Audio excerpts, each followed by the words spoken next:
नमस्कार। आज हम बात करेंगे भारत के एक ऐसे खौफनाक क्राइम केस की जिसकी जड़ें तो प्रयागराज में थीं, लेकिन जिसने पूरे देश को हिलाकर रख दिया था। ये कहानी है राजा कोलिंदर की, एक ऐसा नाम जिसके पीछे वहशीपन और अंधविश्वास की एक बेहद अंधेरी दुनिया छिपी है। बात है साल 2000 की। देखिए, एक गुमशुदगी का मामला था, बिल्कुल आम सा। लेकिन जब उसकी जांच शुरू हुई तो एक ऐसे सीरियल किलर का चेहरा सामने आया जिसने न सिर्फ हत्याएं की बल्कि एक ऐसा दावा किया जिसे सुनकर किसी की भी रूह कांप जाए। उसने कबूल किया कि वो ताकत पाने के लिए नरभक्षी बन गया था। जब पुलिस ने उससे पूछताछ की तो राजा कोलिंदर ने जो बताया उसे सुनकर सच कहूं तो अधिकारियों के भी होश उड़ गए थे। उसने कहा कि वो अपने शिकार, खासकर जो बुद्धिमान लोग होते थे जैसे कि पत्रकार, उनका दिमाग निकालकर उसे उबालता था और फिर उसका सूप पी जाता था। उसे लगता था कि ऐसा करने से उनकी बुद्धि और शक्ति उसमें आ जाएगी। तो सवाल ये है कि ये सब कुछ सामने आया कैसे? इस पूरी कहानी की शुरुआत होती है एक लोकल जर्नलिस्ट धीरेंद्र सिंह के अचानक गायब हो जाने से, और यहीं से उस खूनी खेल पर से पर्दा उठना शुरू हुआ जिसने पूरे देश को दहला दिया। तो देखिए, तारीख थी 13 दिसंबर साल 2000। धीरेंद्र सिंह ने अपने ऑफिस में बताया कि वो अगले दिन अपने गांव जा रहे हैं। 14 तारीख को वो घर से निकले भी, लेकिन अपनी मंजिल पर कभी पहुंचे ही नहीं। 2 दिन बीत गए, 16 दिसंबर आ गई। उनका फोन लगातार बंद आ रहा था। उनकी प्रेग्नेंट पत्नी, परिवार वाले, दोस्त सब परेशान हो गए।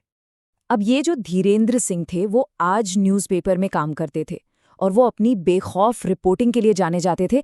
खासकर जो वहाँ का अवैध खनन माफिया था उसके खिलाफ वो बहुत लिखते थे। तो जाहिर है पुलिस का पहला शक इन्हीं माफिया वालों पर गया।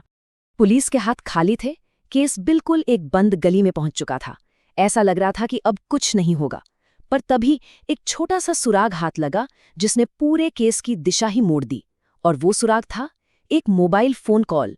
तो एक बंद पड़ा फोन, उससे पुलिस को सुराग मिला। तो मिला कैसे? देखिए, असली मोड़ तो तब आया जब कॉल डिटेल्स खंगाली गईं। पता चला कि धीरेंद्र के फोन से जो आखिरी कॉल की गई थी वो एक लैंडलाइन नंबर पर थी। पुलिस ने जब उस नंबर पर कॉल किया तो फोन एक महिला ने उठाया जिसने अपना नाम बताया, फूलन देवी, एक लोकल पॉलिटिशियन। पता चला कि ये लैंडलाइन फूलन देवी के पति राम निरंजन के घर पर लगा था। अब ये राम निरंजन एक ऑर्डिनेंस फैक्ट्री में काम करता था, लेकिन उसे अपना ये नाम पसंद नहीं था। वो चाहता था कि लोग उसे राजा कोलिंदर के नाम से जाने, यानी कोल आदिवासियों का राजा। बस यहीं से पुलिस के शक की सुई सीधे उसी पर जाकर अटक गई। और बस यहीं से जांच की दिशा पूरी तरह बदल गई। जो केस एक अकेले आदमी की गुमशुदगी का था, वो अब एक सीरियल किलर की खौफनाक कहानी बनने जा रहा था। और इस सारे खौफ का राज राजा की एक डायरी में छिपा था। पुलिस ने जब कोलिंदर के साथी और साले बचराज से सख्ती से पूछताछ की तो वो टूट गया।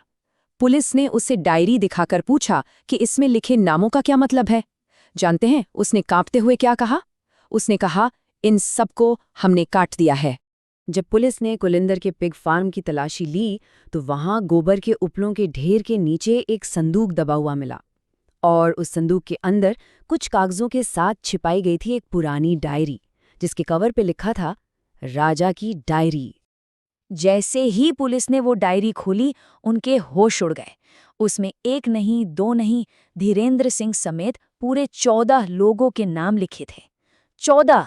जो केस एक गुमशुदगी से शुरू हुआ था वो अब 14 हत्याओं की जांच बन चुका था।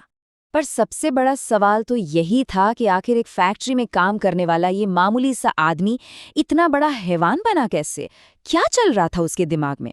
चलिए जरा उसके शैतानी दिमाग के अंदर झांकने की कोशिश करते हैं। जब जांच हुई तो पता चला कि कोलिंदर के इन खौफनाक इरादों के पीछे 3 बड़ी वजहें थीं। एक, उसे पॉलिटिक्स में आकर एमएलए या एमपी बनना था, पावर चाहिए थी। दूसरी, उसके अंदर जाति को लेकर एक बदला लेने की भावना थी। उसे लगता था कि ऊंची जाति के लोगों ने उसके समाज पर बहुत जुल्म किया है। और तीसरी, जो सबसे अजीब थी, वो थी अंधविश्वास। उसे सच में लगता था कि लोगों का दिमाग खाकर वो उनकी ताकत छीन सकता है। और उसकी सोच कितनी अजीब थी, इसका अंदाजा बस इसी बात से लगा लीजिए कि उसने अपने बच्चों के नाम क्या रखे थे। अदालत, जमानत और आंदोलन, मतलब वो खुद को कानून से भी ऊपर समझता था, एक ऐसा राजा जो अपने हिसाब से न्याय करता है। ये और भी डरावना है। कुलिंदर लाशों को तो अपने फार्म में गाड़ देता था, लेकिन वो खोपड़ियों को ट्रॉफी की तरह रखता था। और तो और, वो इन खोपड़ियों को रंगता भी था। अगर शिकार ऊंची जाति का है तो खोपड़ी पर लाल रंग, और अगर कोई दोस्त है तो सफेद रंग। तो एक तरफ तो उसे पावर चाहिए थी, पॉलिटिक्स में आना था, और दूसरी तरफ उसके अंदर जाति को लेकर एक नफरत की आग जल रही थी, और ये दोनों चीजें मिलकर उसे और भी ज्यादा खतरनाक बना रही थी। असल में उसे अपना नाम राम निरंजन बहुत ही कमजोर लगता था, इसीलिए उसने खुद को राजा कोलिंदर नाम दिया। वो खुद को कोल आदिवासी समाज के राजा की तरह देखता था, एक ऐसा राजा जिसे ये लगता था कि उसे किसी की भी जान लेने का और फैसला सुनाने का पूरा हक है। तो इस नरभक्षी राजा की कहानी का अंजाम क्या हुआ, उसके गुनाहों का पीड़ितों के परिवारों पर क्या असर पड़ा? चलिए इस खौफनाक दास्तां के आखिरी पन्ने को भी पलटते हैं। राजा कुलिंदर के इस पागलपन ने न जाने कितने परिवारों को बर्बाद कर दिया। पत्रकार धीरेन्द्र सिंह के बच्चे तो अनाथ हो गए, क्योंकि उनकी हत्या के कुछ ही वक्त बाद एक एक्सीडेंट में उनकी मां की भी मौत हो गई। उनकी दुनिया हमेशा के लिए उजड़ गई। फिलहाल राम निरंजन उर्फ राजा कुलिंदर, उसकी पत्नी फूलन देवी और उसका साला, ये तीनों उम्र कैद की सजा काट रहे हैं। लेकिन हाँ, एक बात ध्यान रखने वाली है कि नरभक्षण के जो आरोप थे वो कोर्ट में कहीं साबित नहीं हो सके। समाजशास्त्री बद्री नारायण ने इस पर एक बहुत सटीक बात कही थी, अपराधी तो बहुत मिलेंगे, लेकिन राजा कुलिंदर जैसा कोई नहीं मिलेगा जिसने सही और गलत की परिभाषा ही बदल दी हो। और आखिर में ये कहानी हमें एक बहुत गहरे सवाल के साथ छोड़ जाती है। क्या इंसान के दिमाग के सबसे अंधेरे कोनों में भी कोई लॉजिक, कोई तर्क काम करता है, या फिर कुछ बुराइयां ऐसी होती हैं जो हमारी समझ से हमेशा परे रहेंगी?